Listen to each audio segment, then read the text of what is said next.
Y mientras empezamos, que ya son las 2:01, o 2:02, 2:04, el apóstol Marcelo que nos dirige en oración. Amén. Vamos a inclinar el rostro y vamos a orar, Señor amado.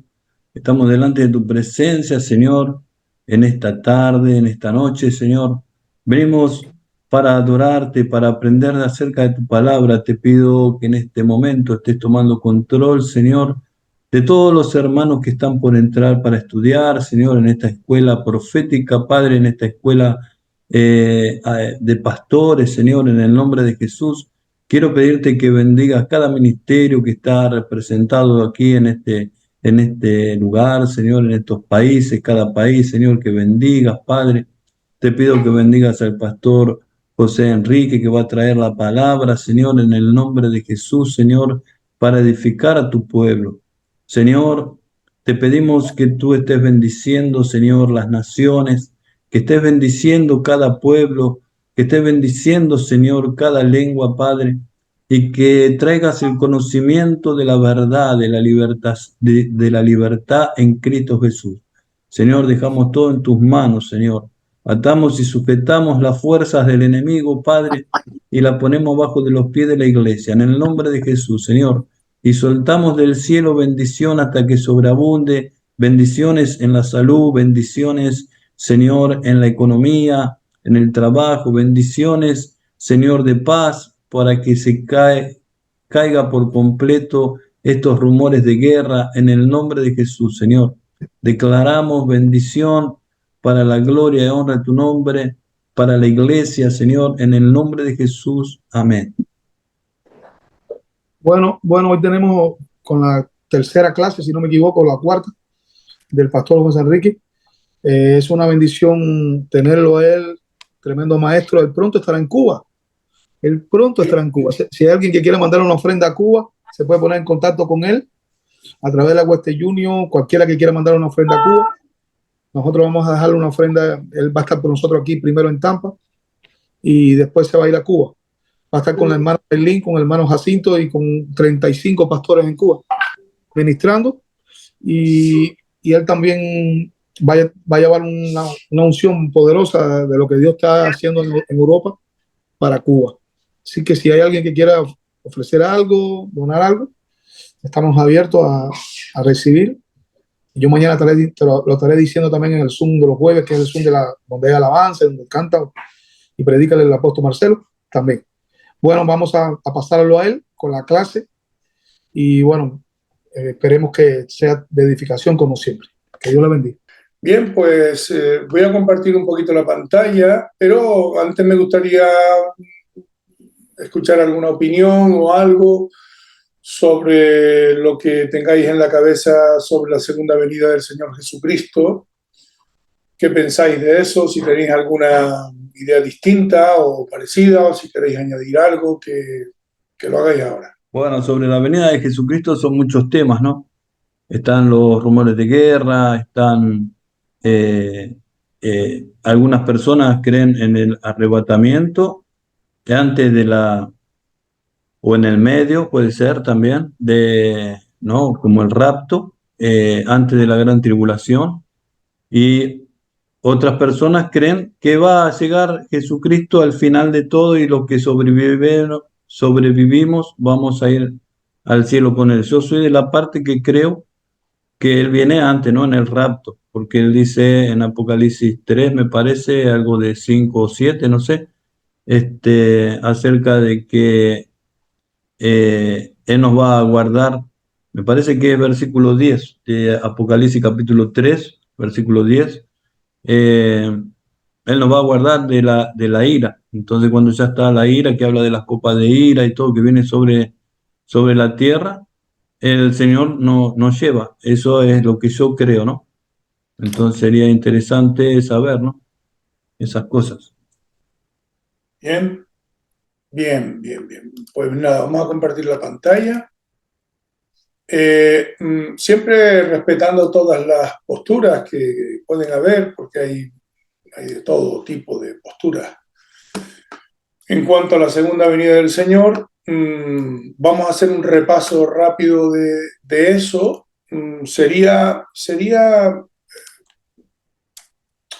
aventurado decir que ni los amilenaristas, ni los postmilenaristas, ni los premilenaristas tuvieran razón. Es decir, yo tengo también la misma postura que nos ha compartido Marcelo. O sea, yo creo que la cronología, si podemos hablar de una cronología no exacta, pero una cronología a grosso modo, creo que nosotros estamos en este periodo de la gracia, después de la muerte del Señor Jesucristo, de la resurrección del Señor Jesucristo, del derramamiento del Espíritu Santo, estamos en los tiempos cuando el Señor podría venir en cualquier momento.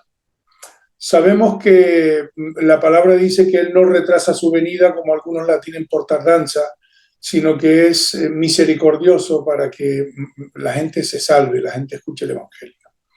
Sabemos que el Señor dijo que Él no vendrá hasta que este Evangelio fuera predicado en todo el mundo. Es importante entender que la gracia es un acercamiento, es una oportunidad, una puerta abierta para que todos aquellos que crean en el Señor sean salvos.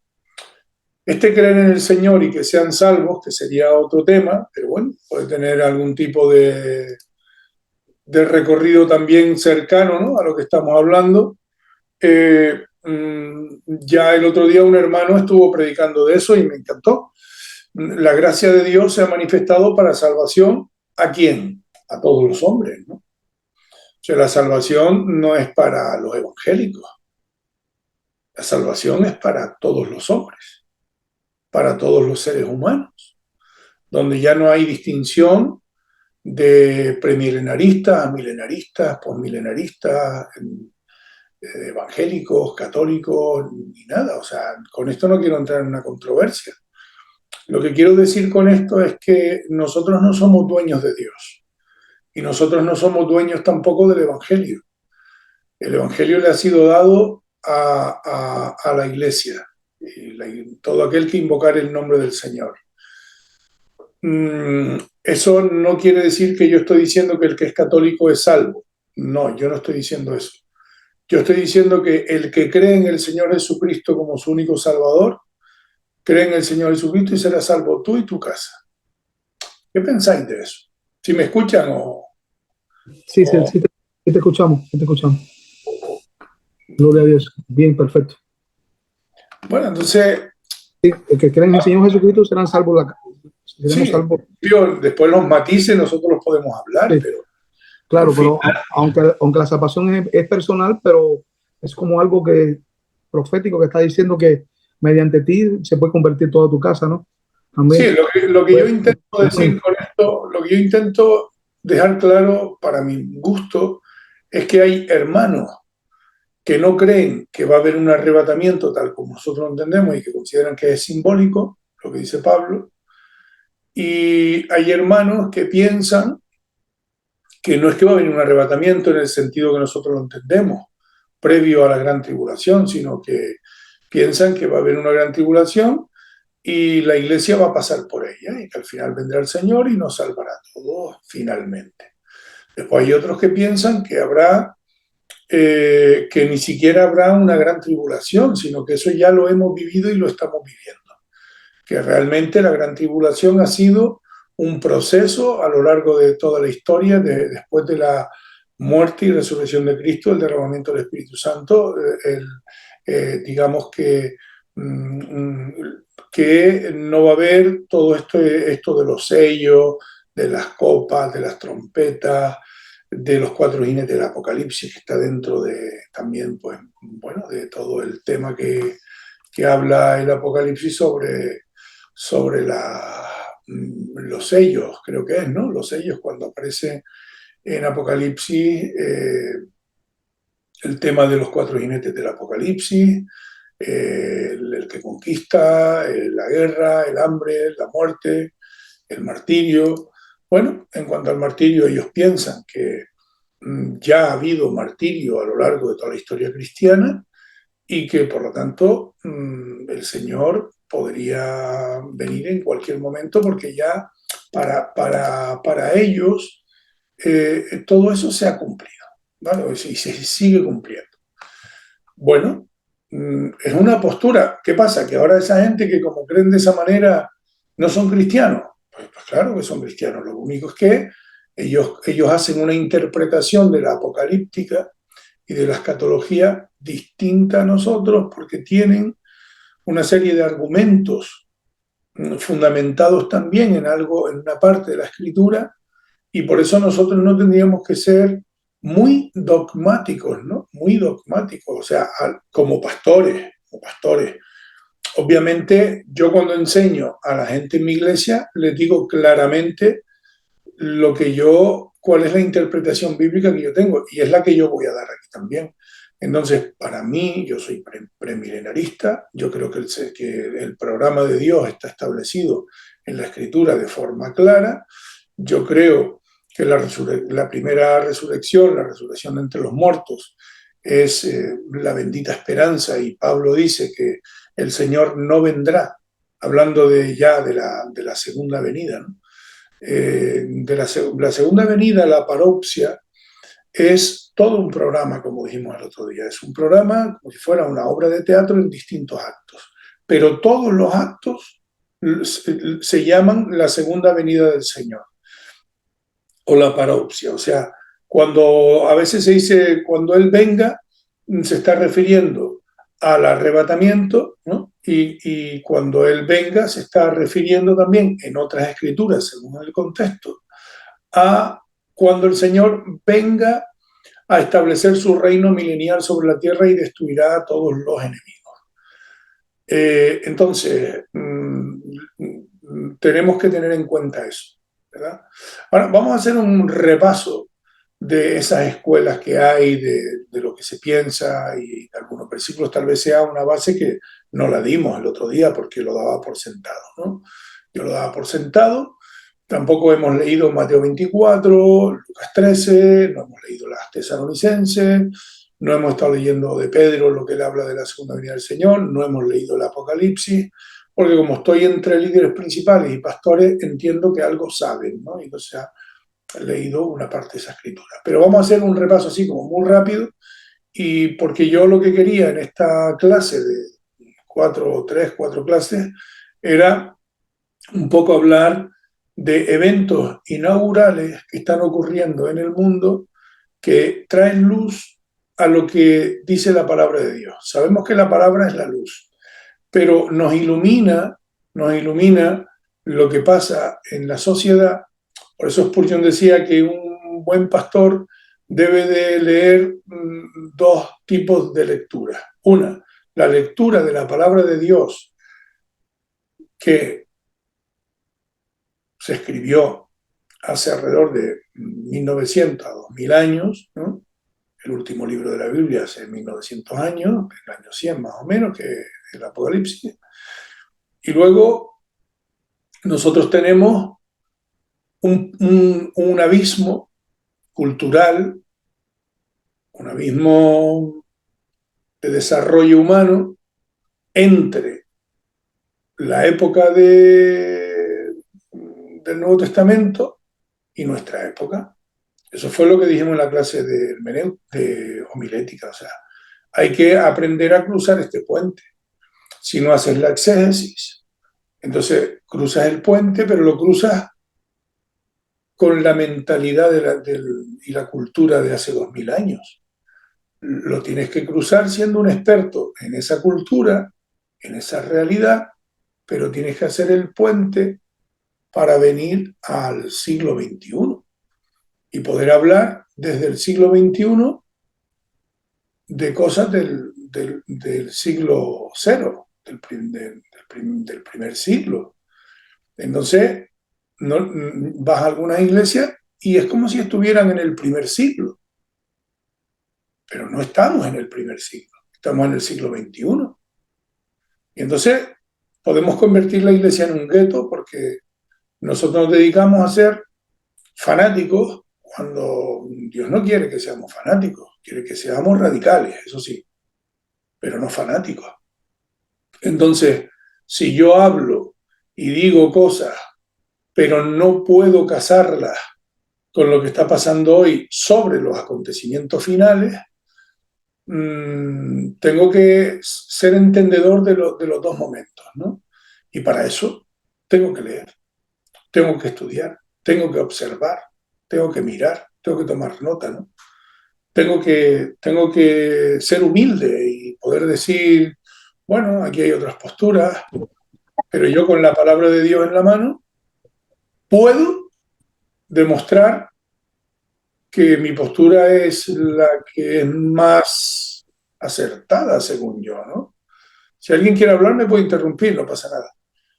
Eh, y tengo que mostrarlo con la palabra, pero con una humildad, ¿no? Porque lo que tiene que ver con la escatología, con el fin, hay sombras y hay luces. Entonces yo no puedo ir más allá. Yo no puedo decir que este eclipse que va a venir y no sé qué es ya el fin del mundo. Yo no puedo poner fechas. Yo no puedo decir que no pasarán 30 años y seguro el Señor vendrá antes de 30 años. Tened en cuenta que esto llegaron a decirlo desde el principio. El Señor viene pronto. De hecho, algunos en la iglesia tesalónica dijeron que ya había venido, ¿no? Y Pablo le dice, no os conturbéis ni por palabra ni por carta como si fuera nuestra, porque el Señor no vendrá hasta que, ¿no? Y empieza a decir en 2 Tesalonicenses, capítulo 2, hasta que, ¿no? Aparezca este misterio de la iniquidad y ¿no? Por lo tanto, pero ahí está hablando ya del tiempo de la gran tribulación, hasta que aparezca este hombre de pecado, ¿no? Que la Biblia lo llama de distintas maneras, este hombre de pecado. Somos propensos, especialmente los pentecostales,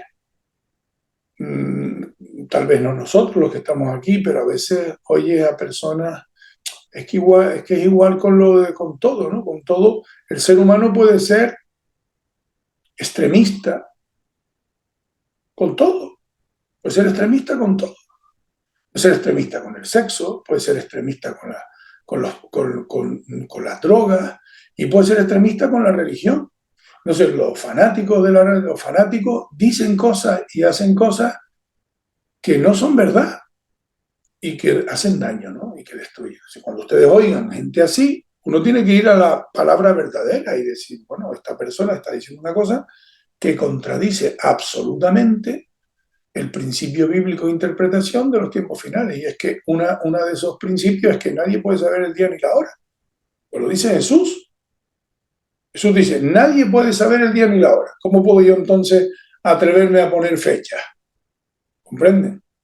¿Han oído de gente que ha puesto fecha o nunca han oído eso? La clase es muy silenciosa, ¿eh, Roberto? Sí, sí, sí, sí. Yo he oído gente que mucho, a través de muchos años han puesto fecha de la venida. El mismo Rusia fue el de los testigos de Jehová y el otro, el juez. No, los testigos de Jehová no. Cristianos evangélicos. Sí, sí, cristianos evangélicos también. Y por aquí hay mucha gente que habla con el eclipse dijeron que era la venida del Señor. Cristianos. Bueno, hay que predicar de la venida del Señor, porque predicar hay que predicar. El otro día estaba yo venía de una reunión de pastores y resulta que me traía un pastor en el coche para llevarme al barco y el hombre va y dice delante mío, había otro pastor que es muy amigo mío también, pastores de nuestra denominación, los pastores son buenos hermanos, o sea, son hermanos que aman al Señor profundamente, pero nos informan. Entonces, el que iba adelante va y me larga. Yo no estaba hablando de eso, ni nada, ni veníamos hablando del tema, ni nada. Pero yo creo que fue el Espíritu Santo. Y de repente, él va y dice, yo creo, Pastor Sergio y tal, Pastor Enrique, que lo mejor es no hablar de la escatología, porque eso es una confusión, eso es un follón, eso es un lío. Todo el mundo habla cosas, pero nadie sabe ni lo que está diciendo y tal. Y empezó allí, ¿no? El hombre como sorprendido de todo lo que aparecía en las redes sociales y todo sobre, claro, cosas peregrinas que rozan la adivinación. Y a veces son adivinación, porque la adivinación es un pecado grave y existe y a veces hay creyentes que se prestan a eso. ¿Por qué se prestan a eso? No, yo lo que digo es poner fecha. Yo he conocido gente que dijeron que con la pandemia iba a venir el Señor ya, que el Señor estaba ahí. Y yo una de las cosas que le dije era, Bueno, oye, pero si la pandemia por ejemplo, dijeron, pero es que luego el problema es que si tú te enfrentas a estas personas, te tachan de hombre de falta de fe, que no eres espiritual. Aquí, como tú no remes, como te dicen otros, pero es que tienes que tener mucho carácter y tienes que plantarte. Y cuando me vinieron a decir, no, es que esto no se puede poner la vacuna porque eso es el chip, ya eso es el chip. Oye, igual eran personas, amigos míos, conocidos, buena gente, gente con buen corazón. No estoy hablando de que son personas raras ni nada, simplemente se dejaron embaucar. Y entonces ellos aseguraban, y entonces yo les dije, ¿usted ha estudiado este tema de verdad lo que tiene, lo que es la nueva tecnología que se utiliza para hacer vacunas? La RM, no. ¿Y usted sabe lo que es? No. Y no sé cómo puede usted decir lo que está diciendo, hermano. No, es que a mí me lo han dicho. Digo, bueno, pero a usted le han dicho que en esta vacuna está el chip. Es que lo del... es que esto no puede ser así, ¿me entienden? Porque te podrían decir también que en las aspirinas está el chip. Te podrían decir, ¿no? Que en el paracetamol está el chip. Te podrían decir que cuando te pones una tirita se te pega el chip. O sea, entonces, comprenden, o sea, las bases conspiranoicas no son verdad, no son verdad. Simplemente no son verdad. Que hay un club Bilderberg, claro que hay un club Bilderberg, que tienen tanto poder como dicen, tienen poder, pero no tienen todo el poder. Y el Señor no necesita, es que el Señor no necesita todo eso, para que Él cumplir su palabra, porque al final lo que nosotros tenemos que entender en cuanto a la escatología es que la escatología para el cristiano significa simplemente una cosa, esperanza. La escatología para el cristiano no es destrucción, o sea, es que nuestro Señor, el novio viene. Y entonces, cuando viene el novio, hay una fiesta. Y para nosotros los cristianos es una festividad que venga el novio, ¿no? Que seamos arrebatados. Lo que va a pasar en la tierra, porque han querido la maldad, porque han preferido la mentira antes que la verdad, porque adorarán a ídolos, porque negarán a Dios de una manera rotunda. Aún, fíjense, en el Apocalipsis, cuando lo lees bien, te das cuenta de que dice, y aún habiendo vivido lo que están viviendo, no se vuelven al Señor, sino que el corazón terco del hombre caído, el hombre caído, el hombre que no ha conocido la gracia, el hombre que no se ha reducido, ¿no? a matar el cáncer que es el pecado, que es el hombre caído. Yo os digo, ¿qué se puede esperar de una persona caída?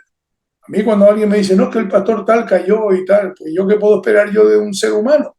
Es que a mí no me sorprende, ¿me entienden? A mí no me sorprende que un hermano caiga. Lo que nosotros tenemos que hacer si un hermano cae es ayudarlo, no criticarlo, ¿no? O sea, ayudarlo, levantarlo, tener misericordia, porque nosotros estamos hechos de la misma materia. Si no fuera de la gracia de Dios y de la misericordia de Dios, nosotros seríamos también unos asesinos, unos bandidos, unos pecadores, unos malvados, unos engañadores.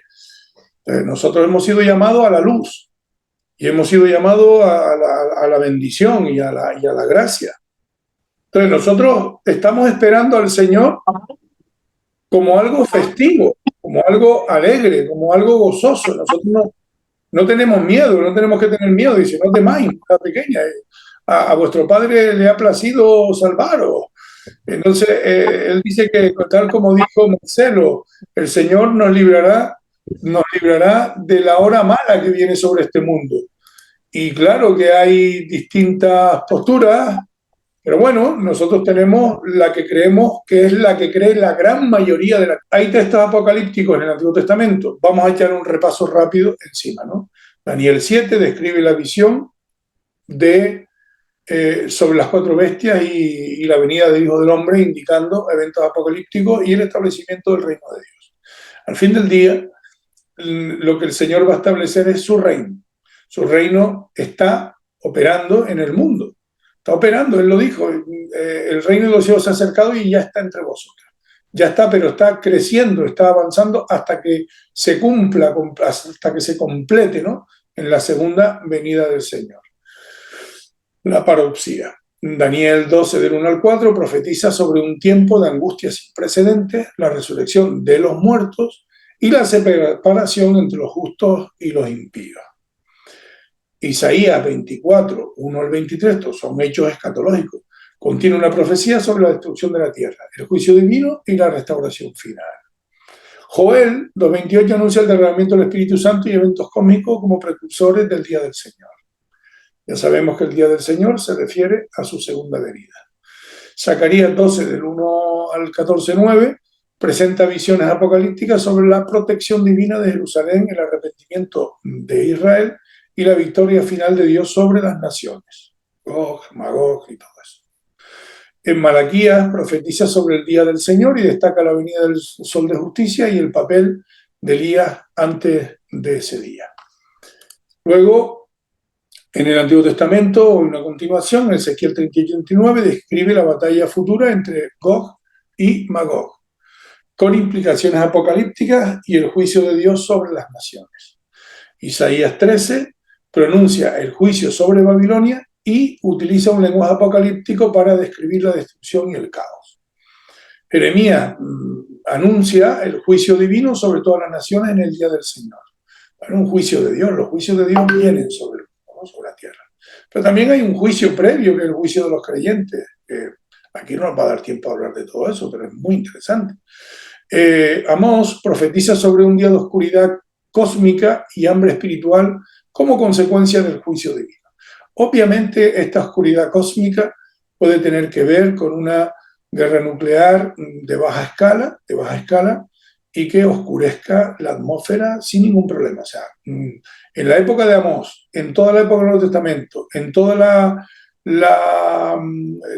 los primeros 300 años del Imperio Romano, del Bajo Imperio Romano que se llaman historia, en la Edad Media, en la Edad Moderna, en la Edad Contemporánea y en la historia actual, durante todo ese periodo hasta la época moderna, se podrían burlar de un término como oscuridad cósmica, porque la gente no tenía ni idea de que eso podría ocurrir de ninguna de las maneras. Hoy, con el avance de la ciencia, como dice Daniel, sabemos que esa oscuridad cósmica es una posibilidad terrible de la destrucción mutua asegurada, que puede ser una batalla nuclear en una tercera guerra mundial o en una guerra parcial en algunos países que se lancen bombazos de esto, y entonces eso no se queda solo allí. Si es suficientemente potente, puede ser suficiente para que haya un invierno nuclear, que se llama, ¿no?, una oscuridad. Bien, seguimos. Entonces, en el Nuevo Testamento hay literatura apocalíptica que también aparece, como igual que en el Antiguo Testamento. Tenemos el libro del Apocalipsis, que es un libro entero, apocalíptico en su naturaleza, y proporciona una visión detallada de eventos futuros, incluyendo juicios, catástrofes y la victoria final de nuestro Dios. Mateo 24 incluye las palabras de Jesús sobre los signos o los acontecimientos del fin de los tiempos, lo previo, ¿no?, los principios de dolores, la venida del Hijo del Hombre y la necesidad de estar velando, de estar preparados, de estar atentos. Obviamente hay una cantidad de parábolas que hablan de los tiempos de crisis o de los tiempos finales también, como puede ser la parábola de las 10 vírgenes y otras. Marcos 13 hace un discurso similar al de Mateo 24 y presenta las enseñanzas de Jesús sobre el evento apocalíptico y la importancia de estar vigilante.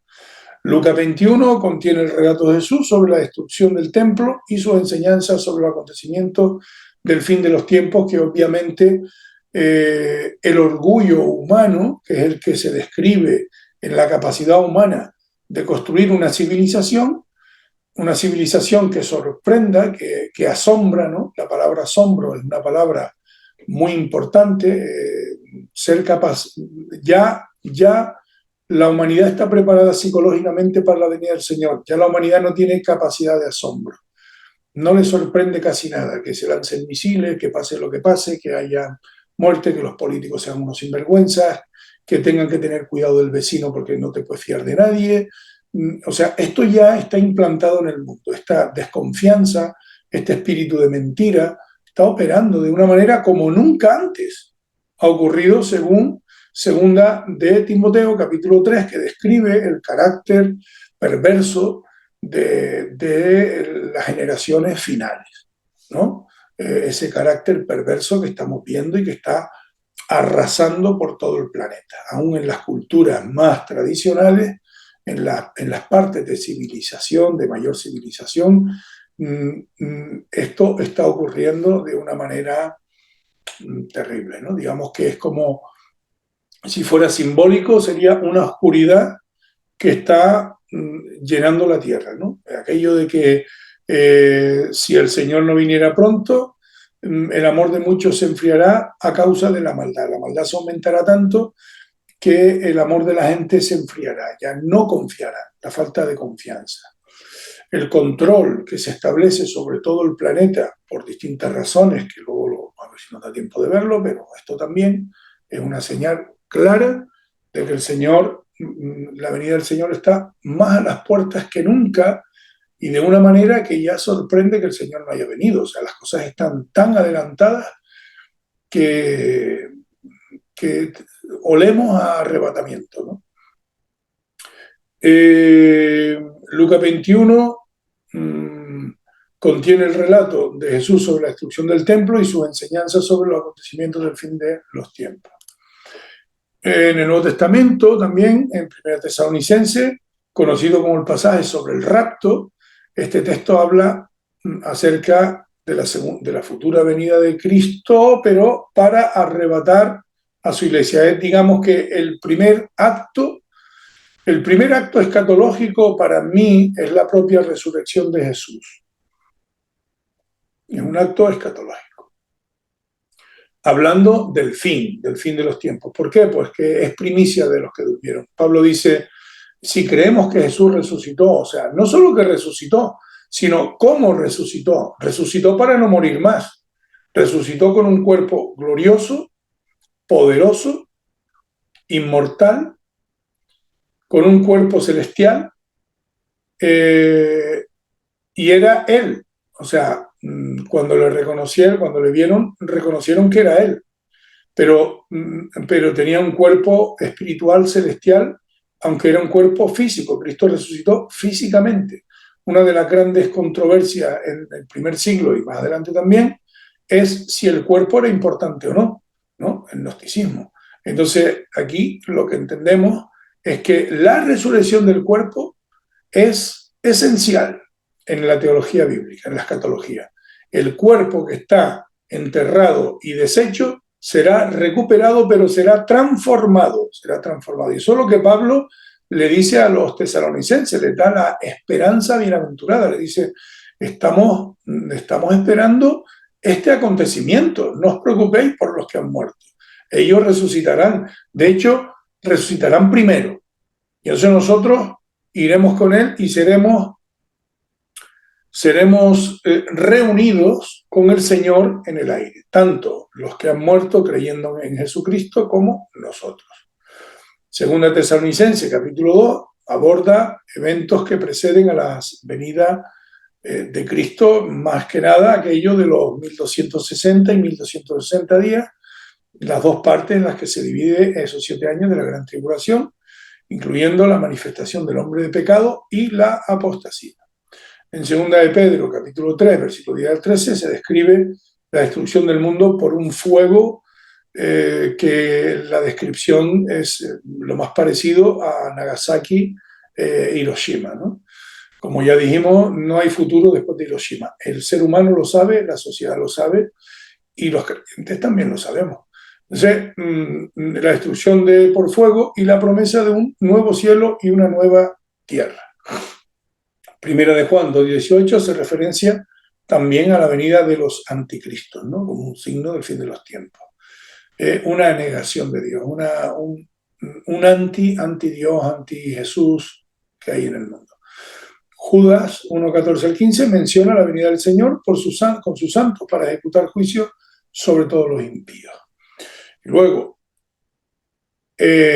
sabemos que hay distintos enfoques de interpretación, no solo hay tres, hay más. El preterismo afirma que la mayoría o la totalidad de las profecías apocalípticas ya se cumplieron en el pasado, generalmente durante la destrucción de Jerusalén en el año 70. Y que el Señor puede venir en cualquier momento, no necesita que pase ninguna cosa extraordinaria. Eso es lo que ellos piensan. El futurismo, la mayoría o la totalidad de las profecías, dicen ellos, apocalípticas, se cumplirán en el futuro, especialmente durante un periodo específico asociado con el regreso de Cristo. El historicismo, las profecías apocalípticas, representan eventos a lo largo de toda la historia de la Iglesia, desde el tiempo de los apóstoles hasta la segunda venida de Cristo. El idealismo simbólico dice que las profecías apocalípticas no se asocian con ningún evento histórico específico ni con un futuro concreto, sino que representan principios y luchas espirituales a lo largo de la historia, que todo es simbólico y espiritual. El amilenarismo habla de que no hay un reinado literal de 1000 años de Cristo en la tierra y la mayoría de las profecías apocalípticas se cumplen de manera espiritual en la era actual. Ve el milenio como una era simbólica. No hay 1000 años de reinado de Cristo, sino que Cristo vendrá y reinará para siempre y ya está. El postmilenialismo dice que el retorno de Cristo ocurrirá después de un periodo de paz y justicia en la tierra y que la Iglesia contribuirá. O sea, es como que la Iglesia trabaja, que es un poco lo que piensa la Iglesia católica, ¿no? La Iglesia contribuirá a establecer ese estado de paz y de justicia en la tierra. Cree que el progreso positivo de la sociedad hacia un estado más justo antes de la segunda venida de Cristo. Que el hombre será capaz de, a través de la Sociedad de Naciones, que fue un fracaso a finales del siglo XIX, y de las Naciones Unidas, que está operando hoy, y de todos los movimientos, pues Greenpeace y todos los movimientos que hay en el mundo a favor de que el hombre sea un hombre bueno, pero ustedes piensen que la reconciliación es una reconciliación a 4 bandas. La primera reconciliación es la que hago yo hacia Dios. O sea, yo me reconciliado con Dios. Reconcilio con Dios. Luego me tengo que reconciliar conmigo mismo. Tengo que aprender a tener la paz de Dios, vivirla, ¿no? Tercero, me tengo que reconciliar con los demás, con toda la sociedad, con las personas. Tengo que amar al prójimo. Y tiene que haber una reconciliación también ecológica.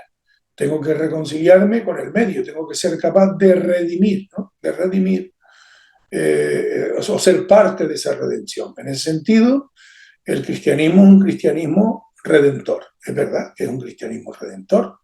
Y es un cristianismo de la esperanza, no es un cristianismo del caos. Las buenas nuevas son buenas noticias, no son malas noticias. Cuando hay gente que lo único que habla es de la desgracia que va a venir, del destrozo, de tal, pareciera que Dios es un Dios sanguinario y malvado, que lo que está buscando es cargarse a todo aquel que no lo ha querido escuchar. Y no, es que ni el Apocalipsis no viene por ese lado, lo que viene es hablando de que algunas de las cosas que Dios va a permitir y que van a suceder tienen como objetivo por parte de Dios que el hombre se arrepienta, que el hombre se vuelva a Él. Nunca ha sido el deseo de Dios que el hombre sea destruido sin arrepentimiento. Dios ama a las personas. Dios ama a las personas. Dios no ama el pecado, claro. Dios hará juicio y castigo, sin duda. Pero cuando tenga que ocurrir, cuando ya no hay más remedio, o sea, mientras haya remedio, mientras el hombre esté vivo, las puertas de la misericordia y de la gracia de Dios, que es lo que nosotros vemos a través de toda la Escritura, es como un llanto de Dios hacia el hombre, es como un dolor de Dios. O sea, yo no predicaría la apocalíptica desde una perspectiva de caos y destrucción, sino diría que el hombre se mete en el caos y la destrucción y que Dios siempre está buscando el modo de salvarlo, de rescatarlo. Incluso cuando viene un terremoto es para que la gente se vuelva a Dios, para que la gente se dé cuenta de que no hay esperanza sin Dios, que la única esperanza que nosotros tenemos, la bendita esperanza, es la esperanza de la segunda venida de nuestro Señor Jesucristo. Están todos esos eventos que hemos hablado, ¿no? Luego hablamos de las principales escuelas: premilenarismo, posmilenarismo y amilenarismo. Obviamente, la mayoría de la cristiandad está en el premilenarismo, ¿no? O sea, que el Señor viene, arrebata su iglesia, empieza un periodo de gran tribulación sobre la tierra que tiene una duración aproximada de 7 años, y que luego el Señor vendrá con su iglesia después de hacer la boda del Cordero en el cielo, el tribunal de Cristo, y la iglesia vendrá con Jesús para ya acabar con Satanás, a lo menos por 1000 años, que será atado, y que también traerá sobre la tierra paz, vencerá a todos sus enemigos, y en la tierra viviremos y vivirán personas que hayan quedado, y que algunos se salvarán también en ese periodo, porque hasta el juicio final, Dios es un Dios de gracia y de misericordia. En ningún sitio dice que la gracia de Dios se acaba. La gracia de Dios no se acaba. Ni siquiera en el Antiguo Testamento eran salvos por la ley, eran salvos por la gracia. Eran salvos porque creían. Aquel que hacía un sacrificio sin la fe en Dios, en la misericordia de Dios, no le servía para nada, ¿no? Entonces nosotros estamos siempre entendiendo que, si bien es verdad que el ejercicio de la gracia por el poder del Espíritu Santo es un hecho inaugural cuando se derrama el Espíritu Santo sobre todo en las personas, también es verdad que nadie podría ser salvo sin la fe. Sin la fe. Entonces, al final de los tiempos, también habrá una puerta de oportunidad para aquellos que crean, y obviamente el sistema diabólico que habrá sobre la tierra, totalitario, perseguirá a Israel, perseguirá a la iglesia, perseguirá a cualquiera que tenga cualquier tipo de religión. No solamente a nosotros, también perseguirá a los musulmanes y perseguirá a otros, porque será una persecución contra todo aquel que no adore al anticristo.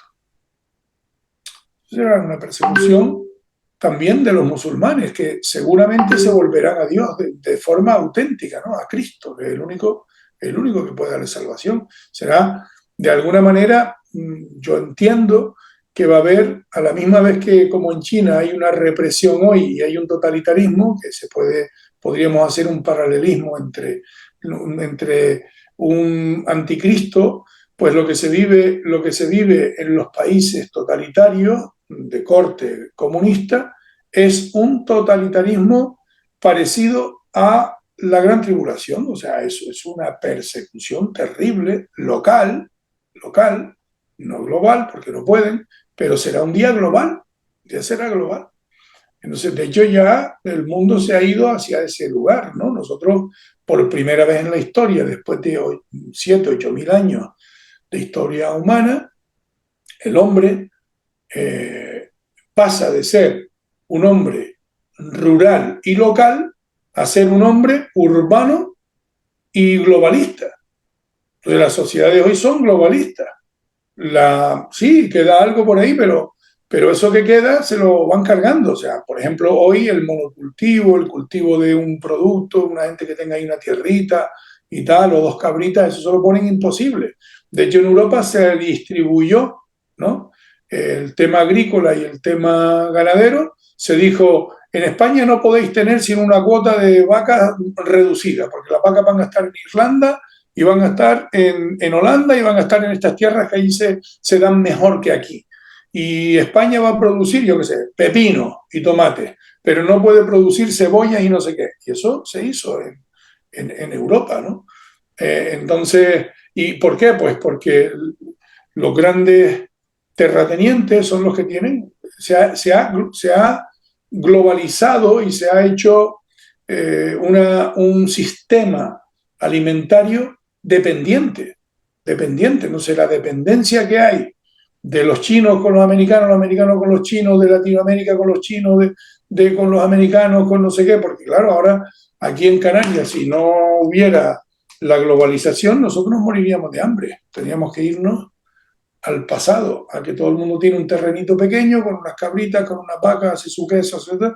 Entonces una subsistencia familiar, ¿no? Rural. Eso ya no existe. Eso ya no existe. Existe el ermitaño que se va para allí para un monte, todavía en algunos países hay un poco, pero hoy se sabe que la sociedad en el mundo entero, aún en China, aún en Francia, que siempre ha sido una sociedad muy agrícola, ya se ha dado el gran salto. Y lo dice nada menos que Eric Hobsbawm. Hoy tengo yo, pues aquí, en este libro, Eric Hobsbawm, a ver si se puede ver, él dice que el título es Historia del siglo XX, ¿no?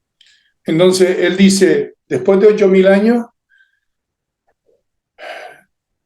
la humanidad experimenta un acto inaugural, que es que de ser una sociedad agrícola se ha pasado a una sociedad urbana, de ser una sociedad local se ha pasado a ser una sociedad global, con dependencia absoluta de todo el mundo hacia todo el mundo,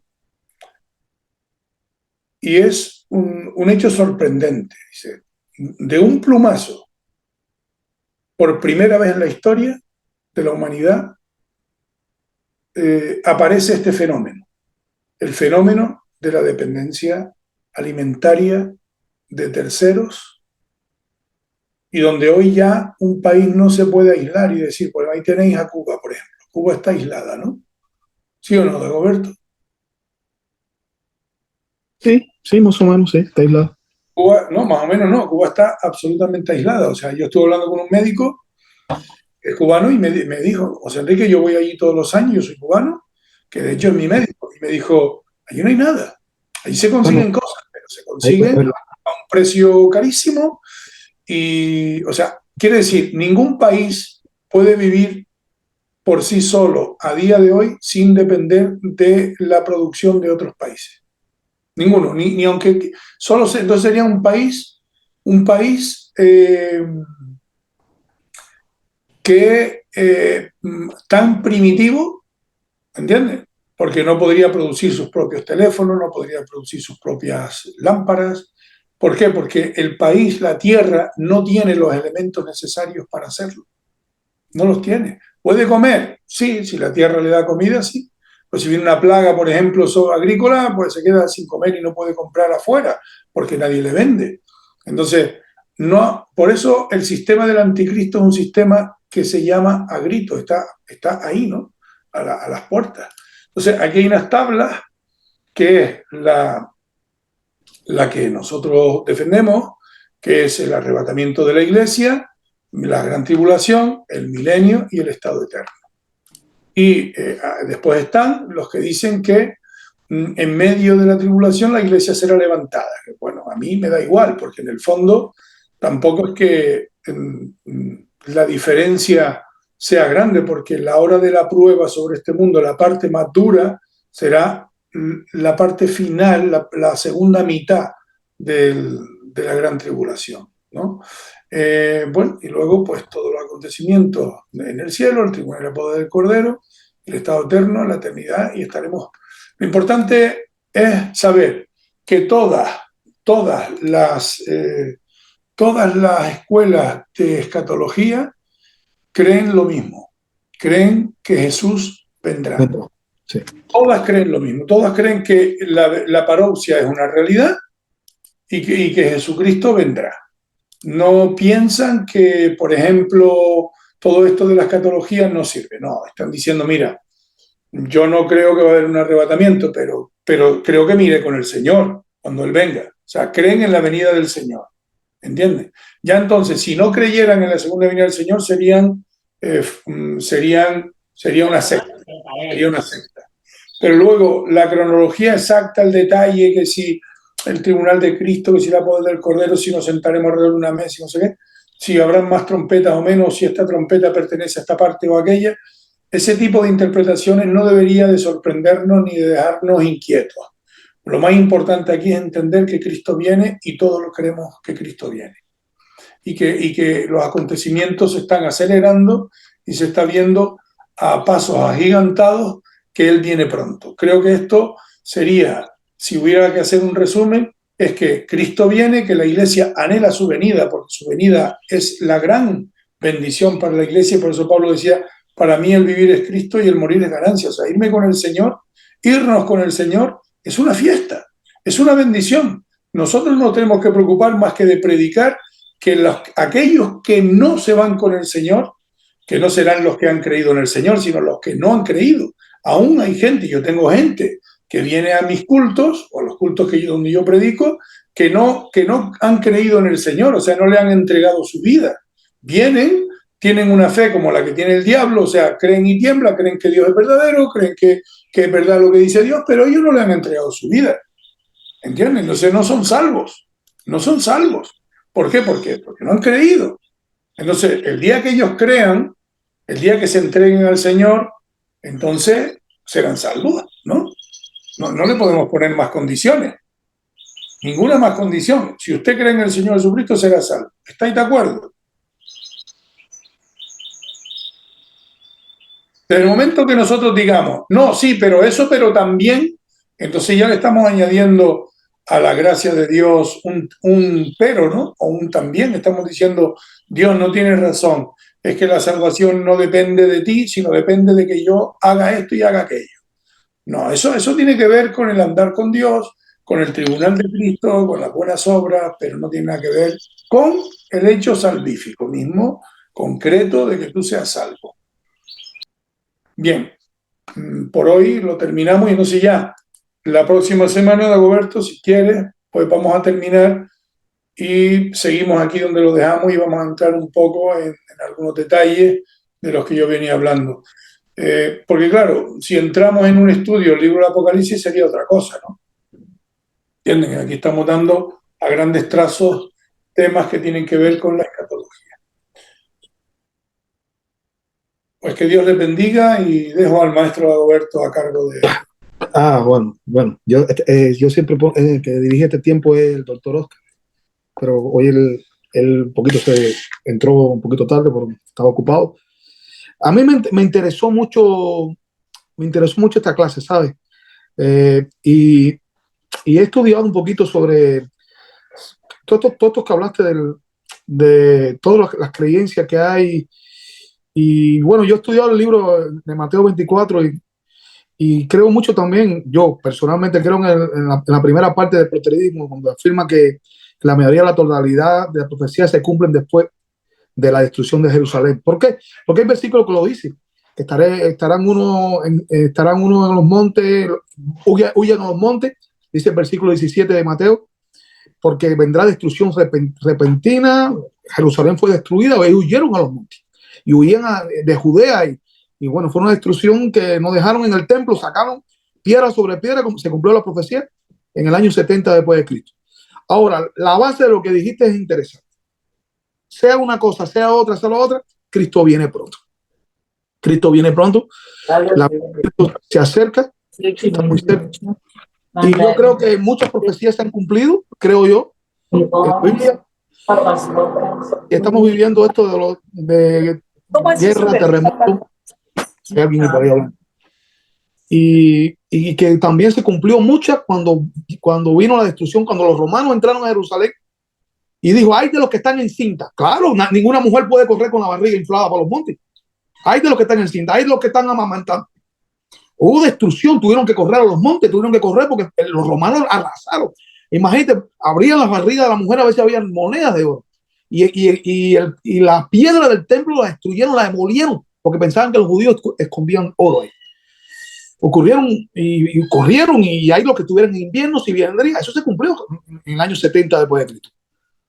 Entonces, pero todo lo que has dicho, todos los demás puntos son interesantes. Y es verdad, sean 7 trompetas, 6 trompetas, sea que si Cristo viene, si tenemos que pasar la gran tribulación, que no tenemos que pasarla. Yo en lo personal no creo que tenemos que pasar la gran tribulación. No creo que como una escatología que estudié hace años, que dice, primero ponían 1000 años, después otros 1000 años más, y que el diablo será suelto. Esto es una cosa muy, muy profunda, que inclusive hemos tenido muchos debates en cuanto a eso. Pero lo importante es lo que dijiste. Cristo viene y eso lo creemos todos. Amén. Solamente eso quería enumerar ahí, quería decir. No sé si alguien quiera decir algo más. Es interesante la clase que estás dando, muy interesante. Y es verdad, tú tienes razón. Hay gente que no son salvos y están dentro de las congregaciones. Y hay muchos.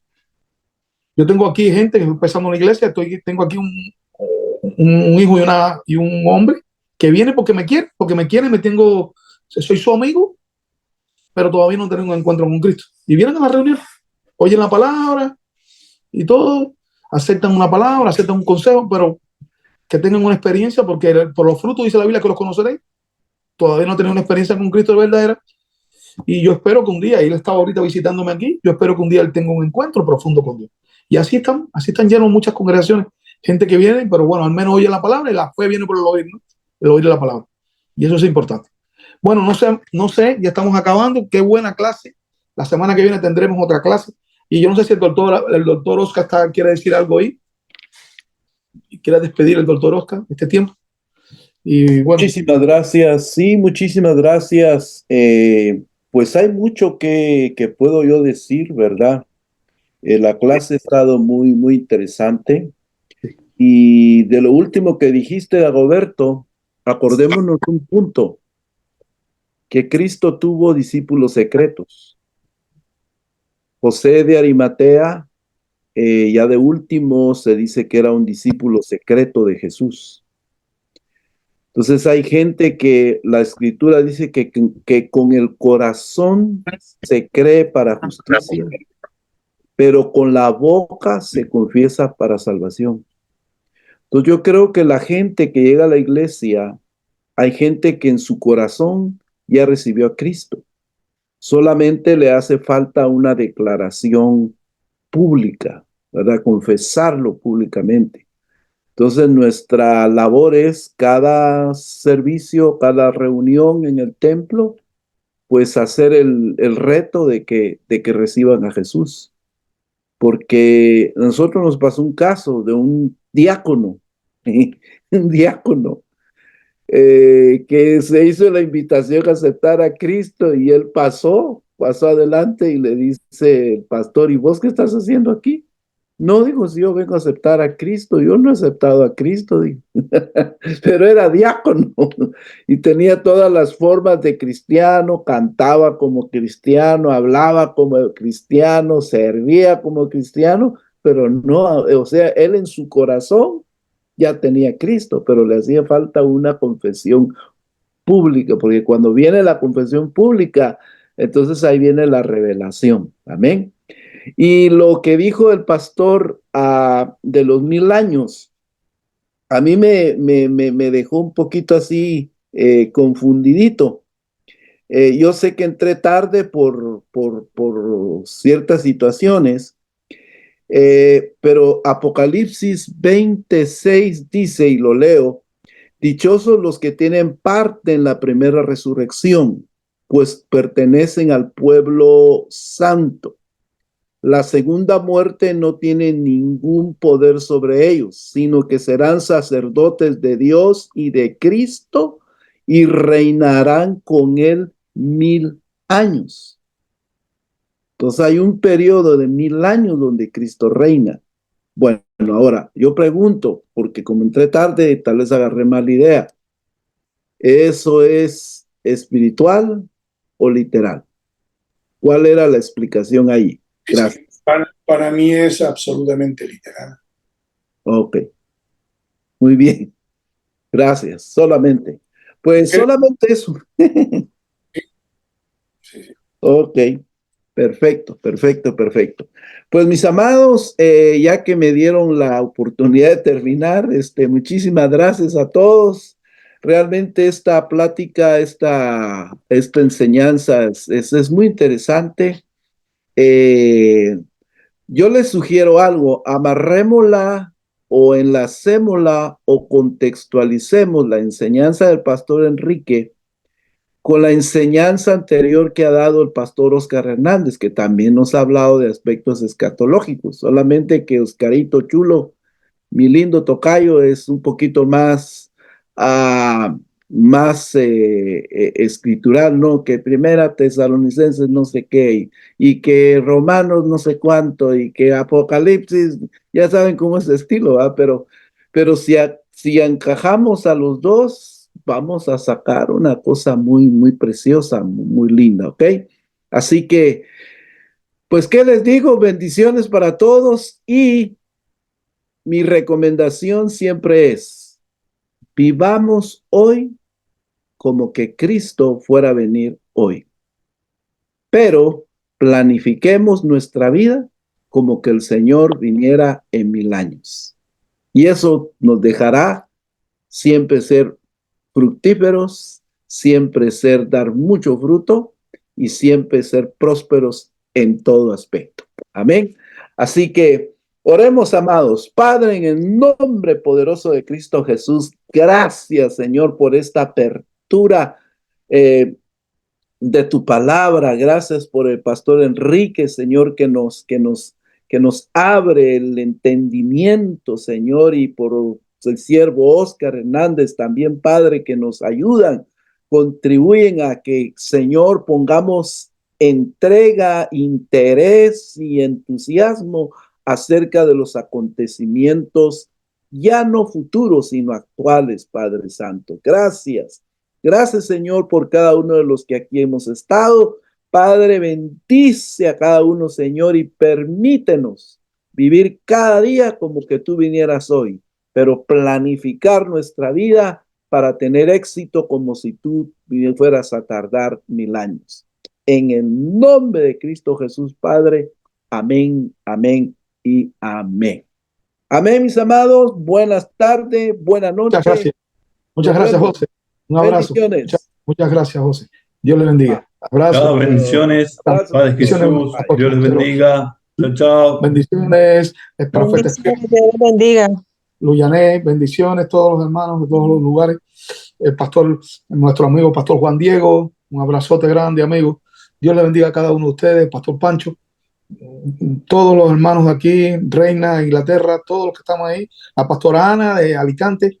Dios les bendiga a la pastora Ana, a todos los hermanos queridos que amamos. Y gracias por esta clase hermosa. Dios les bendiga. Estamos en contacto. Bendiciones. Bye. Gracias. Chao. Gracias por la invitación. Bendiciones a todos. Gracias.